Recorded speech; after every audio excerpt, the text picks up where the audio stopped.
Hello বন্ধুরা, অনেক লেটে ভিডিওটা দিচ্ছি আজকে। তো এর আগে তোমরা এই ফটোগুলো দেখেছো, আজকে ভিডিওটা দেখতে পাবে। তো আশা করি তোমাদের ভালো লাগবে। প্রথম থেকে শেষ পর্যন্ত ভিডিওটা দেখো, এতে তোমরা কিন্তু প্রত্যেক ট্রেনের টাইম, কোথায় কি, কোথা থেকে কোন ট্রেন ধরতে হবে, কত টিকিট, কত বৃত্তান্ত, সব কিছু এখানটায় জানতে পাবে। হ্যালো এভরিওয়ান, কেমন আছো সবাই? আশা করি সবাই ভালো আছো। দিনটা ছিল আমাদের অ্যানিভার্সারির আগের দিন, মানে 9ই আগস্ট। আমরা যাচ্ছি ঘুরতে। তো কোথায় ঘুরতে গেছিলাম তোমরা তো জানোই, তো তারই ব্লগটা দিচ্ছি আজকে। তো চলে এসেছি আমরা এখন স্টেশনে এসে কিছু একটা খেয়ে নিলাম, খেয়ে তারপরে ট্রেনে উঠলাম। আমরা গেছিলাম লালগোলাতে, 11:12 যে কলকাতা মেমো থাকে ওটাতেই গেছিলাম আমরা। এই যে এই বুনুটার সাথে ট্রেনের মধ্যে দেখা হয়েছিল, তোমরা তো দেখেছোই আগে। তো খুবই মজা হয়েছিল ট্রেনের মধ্যে, বেশ ভালোই কেটেছিল সময়টা।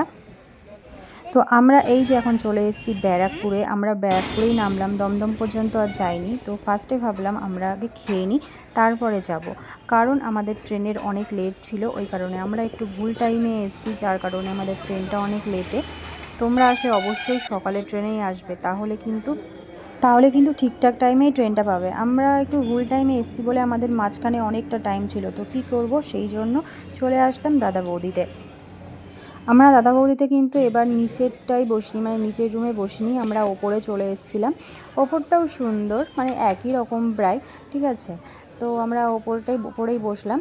ওপরে কিন্তু বসতে হলে এক্সট্রা চার্জ নেয়, হয়তো মাথা পিছু না, দুইজনের হয়তো 70 টাকা মতো হয়তো চার্জ নিয়েছে এরা, কিন্তু বিলে কেমন কী লিখেছে সেটা বোঝা যায়নি। তো ওই রকমই কিছু নিয়েছে।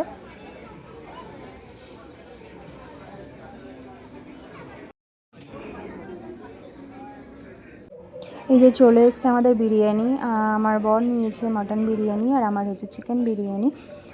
তো এখানকার বিরিয়ানি বিষয় তো সবাই জানোই, মোটামুটি যারা খেয়েছো।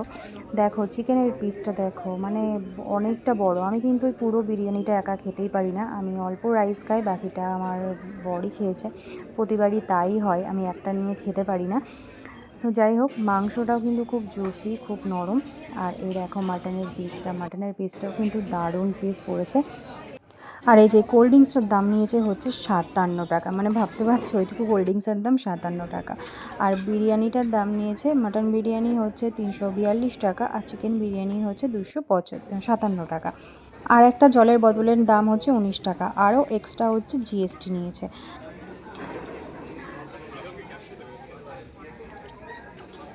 হ্যালো এভরিওয়ান, এখন খাওয়া দাওয়া হয়ে গেছে, এখন যাচ্ছি বাড়ি, মানে বাড়ির দিকে যাবো না, এখন যাব ঘুরতে।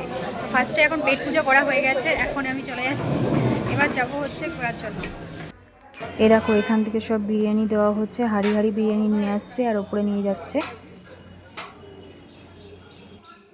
আর এই যে এটা হচ্ছে হেসেল। এখন আমাদের খাওয়া দাওয়া হয়ে গেছে, আমরা বেরিয়ে পড়েছি বাইরে। তো এখন যাব ঘোরার জন্য, এখন যাব দমদম। তো সেখান থেকেই তারপরে ঘুরতে যাব। তো খাওয়া দাওয়ার পর এখন একদমই ভালো লাগছে না, মনে হচ্ছে এখন বাড়ি গিয়ে ঘুমিয়ে পড়ি। লাইন, মানে অসম্ভব লাইন পড়ে গেছে। এখন আমরা যখন এসেছিলাম তখন ভিড়টা কম ছিল, এখন বাইরে পার্সেলের লাইন প্রচুর পড়ে গেছে। আমরা এখন ব্যারাকপুর থেকে 2:16 লোকাল ধরবো। আমরা এখন রয়েছি দমদম স্টেশনে।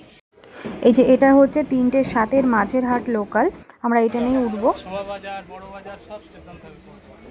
সকালের দিকে দমদম থেকে মাঝেরহাট লোকাল কিন্তু অনেকগুলো আছে, কিন্তু মাঝখানে অনেকটা গ্যাপ। আর সকালের দিকে লাস্ট ট্রেন হচ্ছে 10:56, তারপরে আবার বিকেলবেলা 3:07, যেটাতে আমরা আসলাম।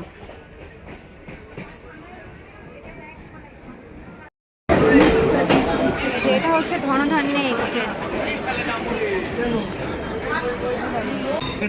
টালা ব্রিজ না টেলা ব্রিজ? টালা না, টেরা, টেরা। ট্রেনে করে যেতে গিয়ে কিন্তু সুন্দর গঙ্গার পাড় দিয়ে ট্রেনটা যায়, তো খুবই ভালো লাগে, একদম মনোরম দৃশ্য। আর এই যে হচ্ছে হাওড়া ব্রিজ, একদম হাওড়া ব্রিজের কিন্তু নিচ দিয়েই ট্রেনটা যায়।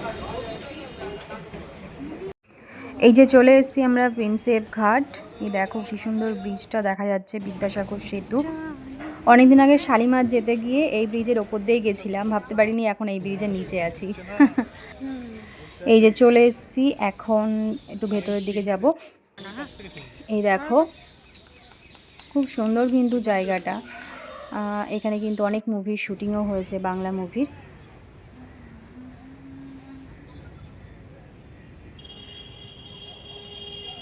তো আমরা দেখতেই পাচ্ছ এখন প্রিন্সেপ ঘাটে আছি। তো আমরা এখানে এখন ফটো তুলছি, একটু ঘোরাঘুরি করছি। এখন যাব একটু ঘাটের দিকে। তো চলো তোমরা দেখতে থাকো। এই যে আমরা চলে এসেছি প্রিন্সেপ ঘাটে। এটা হচ্ছে ঘাটের ধারটা।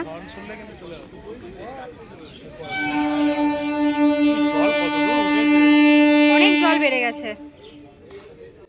এখানে কিন্তু তোমরা ইচ্ছা করলে আসতেই পারো। এখানে কিন্তু প্রি ওয়েডিং, পোস্ট ওয়েডিং যে কোনো শ্যুট কিন্তু খুবই ভালো হবে। খুব সুন্দর কিন্তু জায়গাটা, পুরো গঙ্গার পাড় দিয়ে কিন্তু এরকমই পার্ক।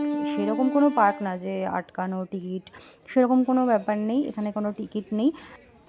ওয়াও, এত সুন্দর লাগছে এখানটা দেখতে, মানে কি বলবো। আর জল দেখো কতটা উঠে গেছে, অনেকটা উঠে গেছে ওপরে জল। এত বৃষ্টি হয়েছে, খুবই সুন্দর লাগছে। জাস্ট ওয়াও জায়গা, আমার তো খুবই পছন্দ হয়েছে প্রিন্সেপ ঘাটটা, এত সুন্দর। এই দেখো কত নৌকা এখানে, জাস্ট অসাধারণ অসাধারণ লাগছে। আমরা এখন ধরবো 4:47 লোকাল, বিবাদীবাগ স্টেশনে যাব। চলে এসেছি বিবাদীবাগ স্টেশনে। এখন যাব হচ্ছে মিলেনিয়াম পার্কে, একদম কিন্তু স্টেশনের সাথেই পার্কটা, কোনো খরচাই নেই, এখানেও কোনো টিকিট নেই। ওহ, বৃষ্টি আসবে মনে হচ্ছে গো। ওহ, সেই ভিউ, অসাধারণ। Just like a wow, just like a wow. আমার কি বললে?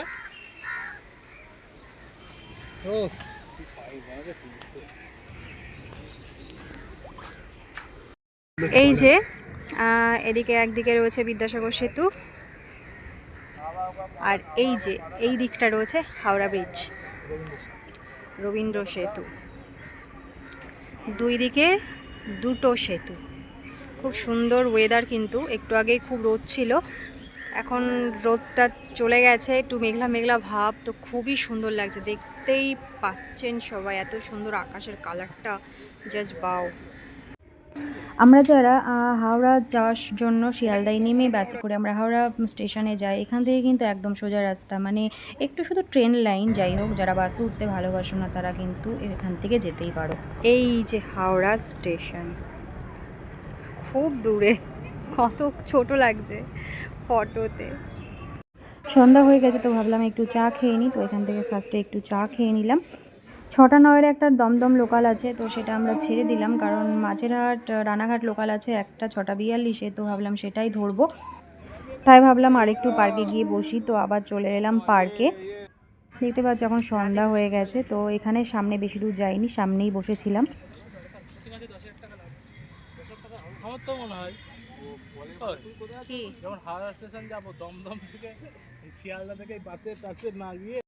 আমরা এখন চাটা খেয়ে আবার চলে এসেছি এখানে বসতে, বেশি দূর আসেনি, এই এতটুকুই এসেছি। তো এখানে এসে চেয়ার তো পাইনি বসার, এখানে একটা জায়গায় বসে আছি। তো আমরা যে ট্রেনে যাচ্ছিলাম 6টা 9, তো সে ট্রেনটাই গেলাম না, দেখলাম যে পরেরই তো মাঝেরহাট রানাঘাট লোকাল, এই জন্য। কিন্তু আমাদের ব্যাড লাক, 6টা 42-এর রানাঘাট লোকালটা প্রায় দিনই লেট থাকে, তো আজকেও সেরকম লেট, প্রচুর লেট, ট্রেন মানে আসছেই না। এই যে এটা হচ্ছে ফেরিঘাট, ফেরিঘাট অবশ্য একটা আছে, এটা একটা, অনেকগুলো ফেরিঘাট আছে। এখান থেকে ডাইরেক্ট হাওড়া স্টেশন যাওয়া যায়, একদম খুব ভালো একটা রুট। রানাঘাট লোকাল লেট, সেই জন্য আমরা 7টা 19-এর ব্যারাকপুর লোকাল ধরলাম। এবার ব্যারাকপুর থেকে কিছু খেয়ে নিয়ে আমরা এখান থেকে এবার বাড়ির দিকে যাব। হ্যালো এভরিওয়ান, তো এই যে এখন বাড়ি চলে এসেছি, এখন মোটামুটি বাজে 11টা 20। তো এই মাত্রই বাড়ি ফিরলাম, বাড়ি ফিরে যে ফ্রেশ হয়ে সেই বসলাম। আজকে বেশি কিছু বলবো না, চোখ মুখের অবস্থা তোমরা দেখতেই পাচ্ছ, সারাটা দিন তো এত রাত হয়ে গেল বাড়ি ফিরতে, হ্যাঁ ট্রেনের প্রবলেমের জন্য। তো চলো, ভিডিওটি ভালো লাগলে অবশ্যই একটা লাইক কমেন্ট করে দিও। ভালো থেকো, টাটা বাই বাই, দেখা হচ্ছে পরের ব্লগে।